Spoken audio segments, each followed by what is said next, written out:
सचिन विश्वकर्मा। आज के इस वीडियो में हम देखेंगे प्रिंसिपल ऑफ ऑर्गेनिक फार्मिंग के वीडियो का पार्ट 2। पार्ट 1 अगर अभी तक आपने नहीं देखा है तो डिस्क्रिप्शन बॉक्स में लिंक दे दी गई है, वहां से जाकर जरूर देखिएगा क्योंकि इसमें बहुत ही ज़्यादा इंपॉर्टेंट क्वेश्चंस हैं। अपने सेमेस्टर से संबंधित ऑब्जेक्टिव क्वेश्चन और पेपर का सॉल्यूशन सबसे पहले पाने के लिए हमारे चैनल को सब्सक्राइब कर लीजिए और बेल आइकन को भी प्रेस कर दीजिए। चलिए वीडियो को शुरू करते हैं। आज का पहला प्रश्न है कि भारत में जैविक खेती विकास के कितने आयाम हैं। भारत में जैविक खेती विकास के कितने आयाम हैं? तो इसका आंसर होगा 3। अगला प्रश्न है 2016 में भारत के कौन से राज्य पूरी तरह से जैविक खेती करने वाले राज्य बन गए? तो इसका आंसर होगा सिक्किम और केरल। सिक्किम और केरल 2016 में भारत में पूरी तरह से जैविक खेती करने वाले राज्य बन गए थे। अगला प्रश्न है जैविक प्रमाणीकरण के अंतर्गत कुल क्षेत्रफल कितना है? जैविक प्रमाणीकरण के अंतर्गत कुल क्षेत्रफल कितना है? तो इसका आंसर हो जाएगा 5.71 मिलियन हेक्टेयर।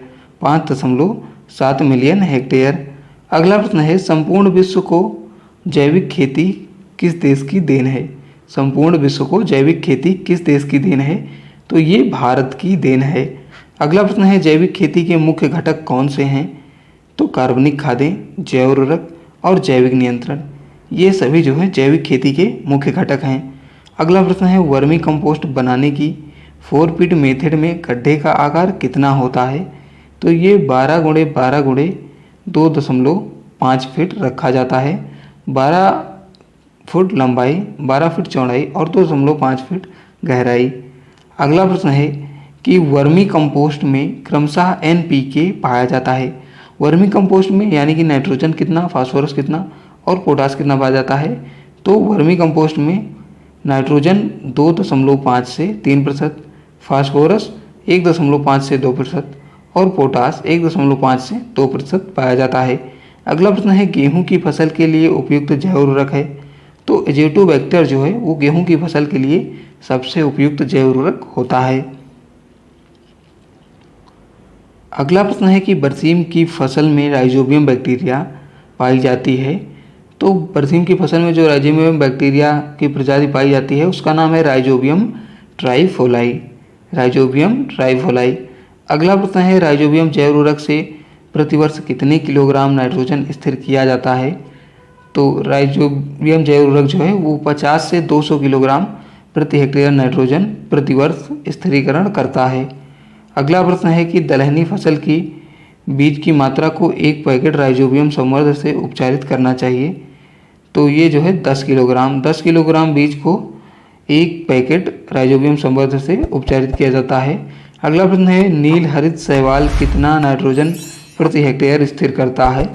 तो ये 20 से 25 किलोग्राम प्रति हेक्टेयर नाइट्रोजन प्रतिवर्ष स्थिर करता है। कि एजोला किस फसल में प्रयोग होता है? एजोला किस फसल में प्रयोग होता है? तो एजोला जो है वो धान में प्रयोग किया जाता है। अगला प्रश्न है ढांचा की फसल की बुआई कितने दिनों बाद खेत में दबा दिया जाता है? बुआई के कितने दिनों बाद खेत में दबा दिया जाता है, यानी कि जो ढांचे की फसल होती है उसकी खेत में पलटाई कितने दिनों बाद की जाती है बुआई के दिनों से? तो ये 40 से 50 दिन यानी लगभग 45 दिन बाद की जाती है। अगला प्रश्न है ढांचे से कितना नाइट्रोजन प्रति हेक्टेयर प्राप्त होता है? तो ढांचे से 85 से 105 किलोग्राम नाइट्रोजन प्राप्त होता है। वीडियो का पार्ट 1 आप लोग जरूर देखिएगा क्योंकि उसमें बहुत ही ज़्यादा इंपॉर्टेंट क्वेश्चंस हैं और इस वीडियो को अपने सभी साथियों के साथ शेयर जरूर करिएगा। अगला प्रश्न है कि गोबर की खाद में क्रमशः NPK पाया जाता है यानी नाइट्रोजन, फास्फोरस और पोटास पाया जाता है। तो गोबर की खाद में 0.5% नाइट्रोजन, 0.25% फास्फोरस और 0.5% पोटास पाया जाता है। अगला प्रश्न है ट्रेंच वृद्धि से गोबर की खाद तैयार करने में कितना समय लगता है? तो इसमें जो है 150 से 160 दिन का समय लगता है। अगला प्रश्न है कि कंपोस्ट का वैज्ञानिक अध्ययन किसने किया? कंपोस्ट का वैज्ञानिक अध्ययन किसने किया? तो इसका आंसर हो जाएगा हचिंसन व रिचर्ड ने। अगला प्रश्न है कंपोस्ट बनाने की इंदौर विधि को किसने विकसित किया? तो कंपोस्ट बनाने की इंदौर विधि को सर अल्बर्ट हावर्ड ने विकसित किया था। अगला प्रश्न है कंपोस्ट बनाने की बंगलौर विधि को किसने विकसित किया? तो बंगलौर विधि को वैज्ञानिक CN आचार्य ने किया था, वैज्ञानिक CN आचार्य ने। अगला प्रश्न है कि विष्ठाचूर्ण क्या है? विष्ठाचूर्ण क्या है? तो ये जो है एक स्थूल कार्बनिक खाद है। अगला प्रश्न है शुद्ध रक्त में नाइट्रोजन लगभग होता है? शुद्ध रक्त में नाइट्रोजन लगभग होता है यानी कितना होता है? तो ये जो है 10 से 12% होता है। अगला प्रश्न है 23 नंबर। अगला प्रश्न है 23 नंबर कि एडको किसके बनाने की विधि है? एडको किसके बनाने की विधि है? तो एडको जो है वो कंपोस्ट बनाने की एक विधि है। अगला प्रश्न है कि कार्बनिक खादों का मृदा पर प्रभाव बना रहता है? तो कार्बनिक खादों का मृदा पर प्रभाव 2 से 3 वर्ष तक बना रहता है। फ्रेंड्स, वीडियो अच्छा लगा तो वीडियो को लाइक कर दीजिएगा और चैनल को सब्सक्राइब जरूर करिएगा।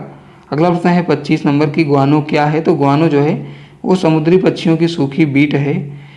वीडियो का पार्ट 1 आपको स्क्रीन पर दिख रहा होगा, तो आप लोग उसे ज़रूर देखिएगा।